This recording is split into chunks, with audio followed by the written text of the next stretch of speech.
Good evening, good morning, good day. Hey, it don't matter.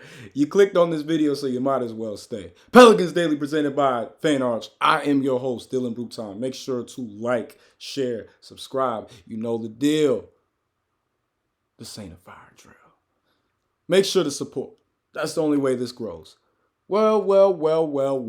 What a draft night. First night, never before this happened in NBA history, draft history. Normally, you got the first round and the second round all put together, but the NBA said, hey, why don't we squeeze the juice out of this a little bit more? Why don't we get a little more bang for our buck? Why don't we make the people sit and wait and have anxiety a little bit more? Hey, I get it though. Hey, I ain't mad. You know what I'm saying? Don't be mad at the player. Hate the game.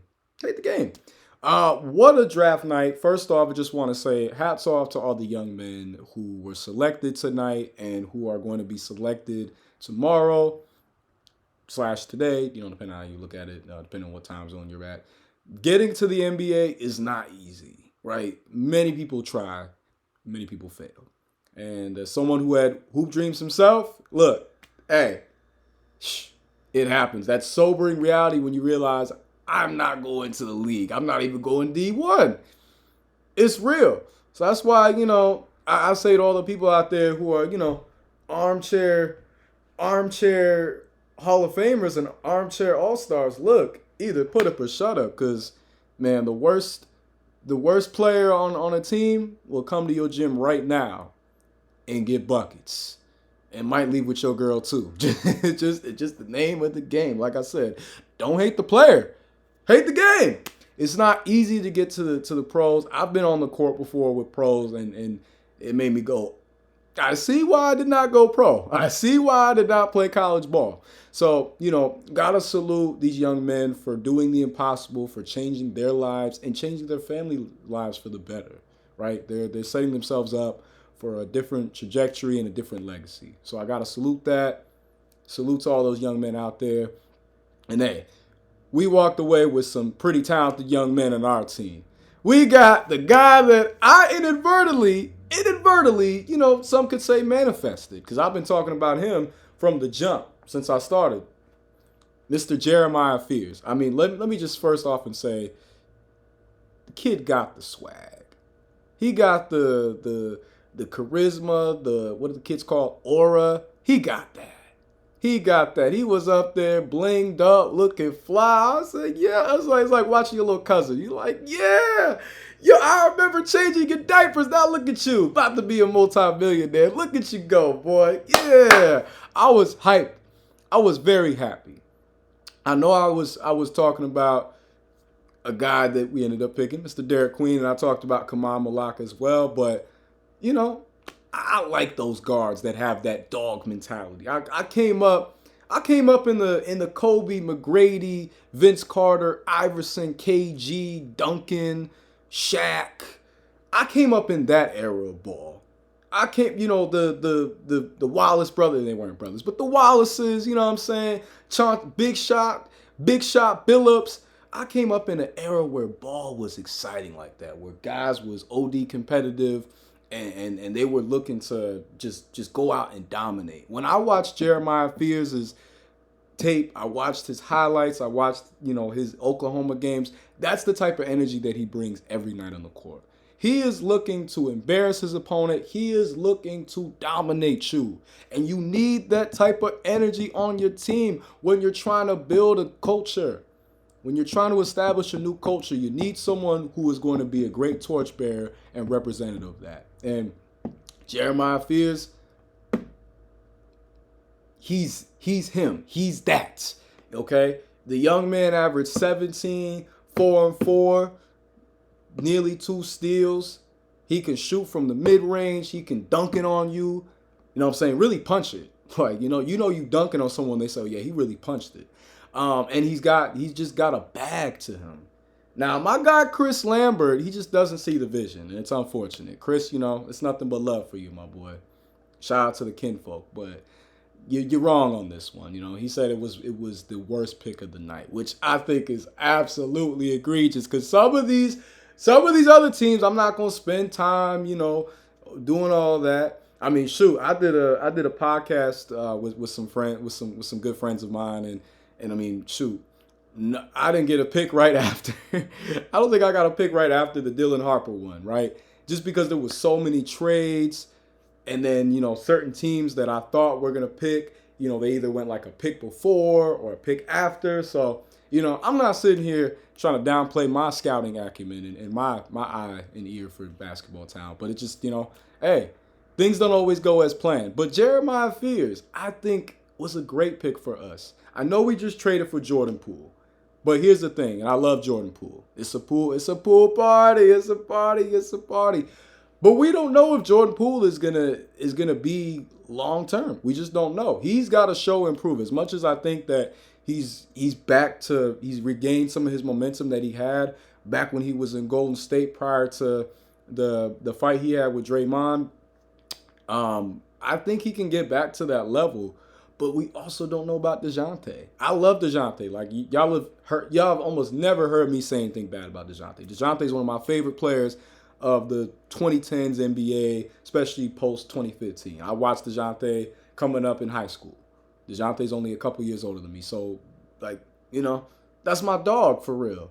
But we don't know how he's gonna come back. 28 years old, fresh off an Achilles injury. There's a lot of speculation. So with Jeremiah Fears, right, young man is only 19 years old. He legally can't drink. He legally can't go to the club. Make no mistake, if he balls out though, they gonna be like, yeah, go do your thing. Man, that's Jeremiah Fears. That's Jeremiah Fears over there. I mean, now I saw someone say that he should rock number 0. Now, granted, given you saw with Dame, saw with Jason Tatum, and you saw with Tyrese Halliburton, 0 right now might not be the number to rock, but I'm thinking 0 Fears. Ooh, I could already see the social media team going crazy and coming up with some really cool stuff for him. But I think the young man has an incredible amount of potential. Like I said, he's to me like a combination of John Wall, but with Jamal Murray's jump shot. And I don't care what nobody says. If you give prime John Wall, so like 2013 or so, to like 2017, 2018, and you give him a Jamal Murray caliber jump shot, that's the best point guard in the game. Like, what are we talking about? And that's how highly I think of Jeremiah Fears' ceiling. I think he has that caliber. I'm not gassing. I'm not ODing. I'm not just saying this to say this. I think the young man could be a household name in the NBA, bar none. And now that CJ is gone, and I don't want to seem like I'm punching down on CJ and dissing him, but CJ's out the way. There's a more clear shot. Now we do have a crowded backcourt. Not gonna lie, because we still got Jose, we still got Antonio Reeves, we still got Brandon Boston, we still got Jordan Hawkins, but I hate to say it, but one of those guys is definitely going to get moved at some point of the offseason or maybe sign elsewhere. And it's all love. They deserve, everyone that I just named is incredibly talented and deserves a chance to start. 100%. So it's no love lost. I get it. You got to, at the end of the day, look out for yourself. But Chris, I'm not in agreement with you. The young man is athletic. He can create his own shot. He can pass. He can play defense. He can punch it in. He's got the dog mentality that you just don't see a lot of youngins have today. I hate to say it. Because, like, again, I mentioned the era of the NBA that I grew up on, the era that I fell in love with. Guys ain't cut like that no more. They not. And it's great to see that a lot of these young men come from, stable 2-parent homes. I love that. That's very important to see. It's a very important reminder. But there was something special about seeing those guys that really came up. You could tell that they grinded their way. They was outside at the parks. They was out, they was just hooping any chance that they could get.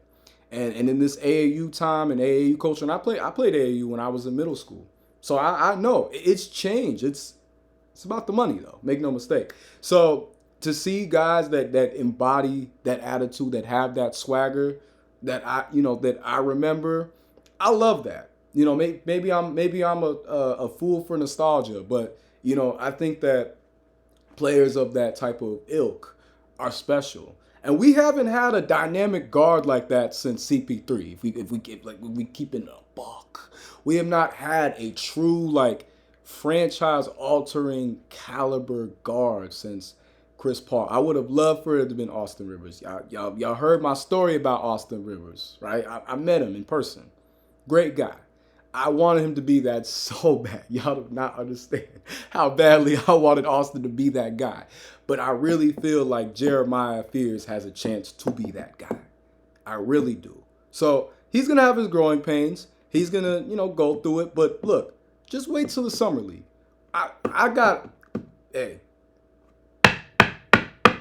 He's going to make all summer league first team. I'm putting that out there. And if I'm wrong, I'm wrong. I'm a man. I stand on business, and I'm fine with going down the ship. But if I'm going to throw a hot take in prediction, I think he's going to thrive greatly in the summer league environment. He's going to be ready for those bright Vegas lights, and he's going to cook. So, look, rhyming accidentally. Y'all should be optimistic, right? You get a player who has star potential, right? I know some people want us to get Kaman. I know some people were feeling like we should have made a trade up. I know potentially had Ace Bailey been there, we would have definitely picked up Ace. And I would have loved for us to gotten Ace. I think Ace would have loved to be, he did not look like he wanted to go to Utah. And I don't blame him. No diss to Utah. Utah is beautiful. I've been to Bryan Head. I've been to Zion. I've been to countless of places in Utah. Beautiful place. But would I want to be a young multi-millionaire looking like me out there in Utah? No, not a chance. No city with a curfew. I'm sorry. I'm popping like that. Not a chance. So who knows what happens? He might pull a Steve Francis and force his way out. So who knows what happens? Who knows? But for Jeremiah, we got a guy who can be that lead dog, that lead guard that strikes fear into opponents. So I'm all for it. I'm all for it. Chris, got nothing but love and respect for you. You're killing the game right now, but I got to disagree with you, my guy. I got to disagree with you. And I got to disagree with you again. Part 2. Because we did get a guy that for the last month, 2 months, articles have constantly been about us picking Derek Queen. Derek Queen had a great freshman year for Maryland. Averaged, 17, 9 boards, 3 assists, shot incredibly efficient at the basket, showing an improvement from the 3, got the mid-range game. I mean, if you went on Maryland's Reddit, they were calling him Joker Light. Okay, I'm not trying to put that type of pressure on him, but the talent is there, the skill is there. I told y'all, he reminds me a lot of there's shades of Zach Randolph, Marc Gasol, Alperen Sengun. If he meets any of those metrics at pick 13, that is a steal. Now, this is where I will agree with Chris. Because I did not understand this. Now, because we traded up. Initially, as y'all remember, we got the 23rd pick in the trade with the Pacers, right? And we lost the 2026 unprotected first-round pick that we had from Milwaukee. Now, that one was painful. You never want to trade your unprotected picks. Why? Because those are the picks that are going to end up having the greatest amount of value. If we have any struggles, that's going to be the pick that choo-choo rises up and is going to be a lottery consideration most likely. But sometimes you do have to swing for the fences. Sometimes you got to hit a home run. You can't just go for the singles. You can't just go for the doubles. Sometimes you got to go for that grand slam. And I think that Derek Queen, with his personality, with his game, and you pair that next to Eve, you pair that with Zion. Now, I will say, New Orleans, one of the greatest cities of cuisine, food-wise, that you are going to ever come across, bar none. And I say this with all love. I say this like I'm their cousin. I say this like I'm a family member. But hey, put the beignet down, get some broccoli. Put the crab cakes down, get some carrots. Okay, and I say, y'all know family. You really been eating. You've been eating good, ain't you? You know what I'm saying? It's great to hear that, and it ain't great to hear that. So that's the kind of talk that you have to have. in that situation. Just given that, Derek Queen's a husky guy. I'm not. He's not. He doesn't have weight problems, but you have to be mindful. But with his game, the soft touch that he possesses, the ball handling ability, the versatility as a big, as a jumbo playmaker, right? You don't find though they don't grow on trees. But you're seeing a lot more teams now recognizing the value of having a player like that can contribute in so many different facets and ways. So I'm very high on him, and I think that he's gonna be great next to Eve. Eve's got the inside game, the defense. He's only gonna get better. Same with Zion, but Zion can handle the ball, create his own shot, and you put those two together, those screens. Hey, if you ain't in the weight room, boom! It's gonna feel like a hit from the Dome Patrol back in the day. And any Who Dat Nation out over here, who that say gonna beat them Saints? If y'all remember them days, right? Pat Swilling, Sam Mills. Those were some days, man. Those were some days. So I honestly feel like there was a lot to be optimistic about. I really do. And I think Derek Queen is gonna ball out and show out. So the only thing was giving up that 2026 pick because, we might have been able to make a move at Giannis. We just might. We might have been able to make a move at Giannis, or we might have been able to pick up some draft capital, elsewhere, get another talented player. I mean, there's a lot of possibilities that are no more now. And with the Hawks, shout out to them, man. Shout out to Bryson doing his thing, picking up Asa Newell. Great pickup for them. They've been having a great offseason. They've been, that Porzingis trade I think is going to be good for them, give them another floor spacer, give them some more size. And now they got Asa Newell. Asa Newell has a lot of potential. I talked about him a couple videos ago, and I know Chris was saying that we should have picked him up. And if we had stayed at pick 23, he would have made sense. I'm not going to deny it. I was very high on Asa Newell. I was. In fact, I had him, if y'all want to know, I'm not going to go into, where I had everybody slotted in my mock draft, but I did have Asa going in the lottery. So I see the vision too, Chris. I do. Believe me. But, hey, hope is not lost. This is still a strong draft with a lot of great players playing. Now, there's two, though, that I really feel like at pick 40 that would fit perfectly, that would address any needs or concerns. So, who do we draft at pick 40, right? We got that pick in the trade with the Washington Wizards, with CJ and Kelly Olynyk, and a guy that I'm very high on, that I think is very slept on, and I was actually surprised because I had him also as a first-round prospect. But Rasheer Fleming, 6'9", 240, 7'6" wingspan. Okay, I mean these are proportions that you don't find often. They don't. Players like that do not grow on trees. He's long like a tree, but players don't like that just don't come around often. Average 15 and a half a game. So let's round that up. 16, 9 boards, an assist, a steal, nearly 2 blocks, 56% from the field. 42% from the three, 73% from the free throw line.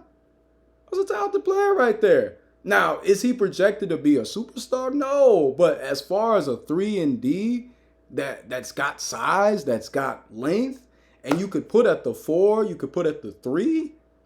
Hey, that would be a perfect pick. So he's very active. He's very relentless on the defensive end, very much so. I've seen him get compared to guys like Larry Nance Jr., Brandon Bass. Shout out to B Bass, man. B Bass was automatic from mid range. But I feel like with his athletic potential, I think he's got a higher ceiling than both of them. But with his shooting ability, with his defensive ability, it solves 2 immediate needs for us. So I'd be absolutely with that. And if we don't get him, then I really there's another prospect that I really was liking all year. I didn't bring him up because I thought, okay, he's going to be a second round guy anyway, so it just fits. But Ryan Kalkbrenner from Creighton, also 7'6" wingspan, 7'1", 270, soft touch at the basket, can space the floor, and can block, can play well defensively. Now he's not a crazy athlete. Like Rasheed Fleming is like a actual like can get above the rim, is able to is able to have an impact in that which sort of way. But Ryan has like an old school game, but a little bit modernized. And he averaged 19 a game, 9 boards, 2 assists, 3 blocks, a steal on 66% from the field, 69 from the free throw line, and 35 from three. I mean, these are all very good statistical metrics, right? These all show a player who is able to contribute in a multitude of ways and is able to impact the game, offensively and defensively. And we need size. We still don't have a true 7-footer on our roster, right? Obviously, it would have been nice to have gotten come out. I'm not gonna lie. It would have been nice. But hey, it happens. And salute to Kaman. As a Duke fan, hey, it was great seeing Kaman. It was great seeing Khan, and obviously Cooper. You know what I'm saying? The crown jewel, #1 pick, well deserved. And they all have a very bright future. I think each of their respective teams, not only got great basketball players, but they got great young men. They got young men of high character, and I'm rooting for them. Hey, cousin Dill over here rooting for y'all. But Ryan would do well. Ryan was one of the most productive bigs over the last 3 years at Creighton. You know what I'm saying? He was just putting up big numbers after big numbers. And he's someone that I think that will be a valuable, at the very least, a valuable role player off the bench. He might not end up being, a starter who's putting up those type of numbers, but if you get production in somewhere in the realm of that, you're walking away happy after spending the 40th pick. So I think that we can knock the 40th pick out the park, and we can walk away with 3 great draft picks who are going to show out at Summer League. And if y'all got a chance to go to Summer League, please go. It is an absolute experience. You get to see so much young talent up close and personal. You might even get to meet and chop it up with those guys. I did growing up, and it was a blast. The absolute, so many great memories of mine in life. So I'm very excited, though. This is a very talented draft class. This is one of the most talented draft class I've seen in a long time, and I think we're going to be, it might be a little bit audacious, and I'm not being a prisoner of the moment. I've been saying this from the jump. We're going to be talking about this draft class as one of the best in the last few years, bar none. Bar none. This is going to be a draft class that has a huge impact on the 2020s NBA and the 2030s NBA. And that's not crazy. You can hold me to that statement. If I end up being wrong, you say, yo, Dill, you was wrong. And I'm like, hey, my bad. But as far as just, the amount of talent, the amount of versatility, the depth, this class has it all. So I really like that. Really like that, and I really like our draft so far. I think both Jeremiah Fears and Derek Queen are going to ball out. Hey, I said early on, look, the NBA is a lot more wide open, so I think we can easily push for a play-in spot. I definitely believe that. And we might be able to push for even more, right? The West, there's going to be a lot of questions. There's a lot of young talent coming in, but they got to figure things out. But we already got guys. We already got guys who have shown development. So, hey, I think the future is incredibly bright with us, and I think there's been a culture shift. Yes, trading a first-round pick for next year, yes, that hurts, but hey, needless to say, I think we're going to be okay. Rhyming accidentally. But my favorite part of these videos now, responding to y'all. So two comments. One, I gotta respond to my guy JSing12.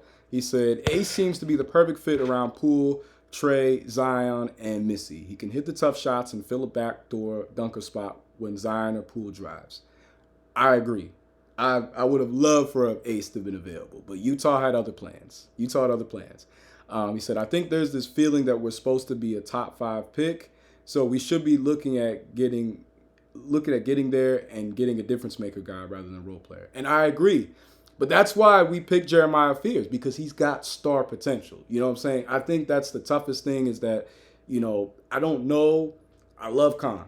Very clean and polished prospect. I don't know if he is a star. I don't know if he's like I think he's going to be a very high level contributing player. But I don't know if he's going to be a star. I don't know if all in total. He could. I'm glad, I'm happy to be proven wrong, and as a Duke fan, I want to see him succeed, but I just don't know. I don't get the sense when watching him versus watching Jeremiah.